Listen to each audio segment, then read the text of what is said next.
तर निलेश लंके शरद पवार गटात जातील असं वाटत नाही अशी प्रतिक्रिया अमोल मिटकरींनी दिली आहे। लोकसभेसाठी लंकेंना अजितदारांचं पाठबळ असल्याचंही मिटकरींनी यावेळी म्हटलं। एक गेल्यानं काही फरक पडत नाही, एक गेला तर 5 येतील असा टोला धर्मराव बाबा आत्राम यांनी लगावलाय। लोकसभेसाठी इच्छुक लंकेंची जागा भाजपला जाण्याची शक्यता असल्यानं ते हा निर्णय घेत असावे असं हसन मुश्रीफ यांनी म्हटलंय। स्वतः पवार साहेबांनीच या चर्चेत काही तथ्य नाही असं सांगून या गोष्टीचं खंडन केलंय। माझ्या माहितीप्रमाणे त्यांचे कुठेही पक्षप्रवेशाचा आज किंवा उद्या दिसत नाहीये। लोकसभेसाठी ते इच्छुक आहेत असे मी चर्चा ऐकतोय।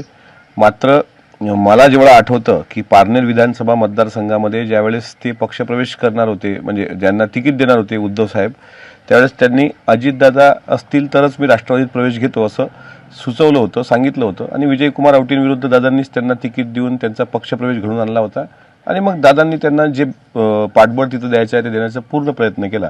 त्यामुळे मला तरी असं वाटतं की लंके साहेब असं काही करणार नाहीत आणि तिकडे जाण्याचा प्रश्नच उरत नाही।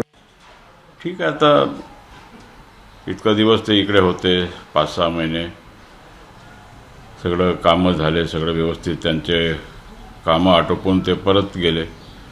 हरकत नाही, जाणारे जातात, येणारे येतात। एक गेला 5 आमच्याकडे येतील असं मला तरी वाटते। अनेक दिवसापासून लोकसभा नगरची लढवण्याची तयारी होते आणि ती जागा आता भारतीय जनता पक्षाला असल्यामुळे ती त्यांना मिळण्याची शक्यता नव्हती, म्हणून ते कदाचित तिथे गेले असते। पण या जागा वाटपामुळे मध्ये जर काय प्रत्येक निवडणुकीत असं होत असतं, माणसं जात असतात, येत असतात, पक्ष तिथंच असतात। एबीपी माझा, उघडा डोळे बघा नीट।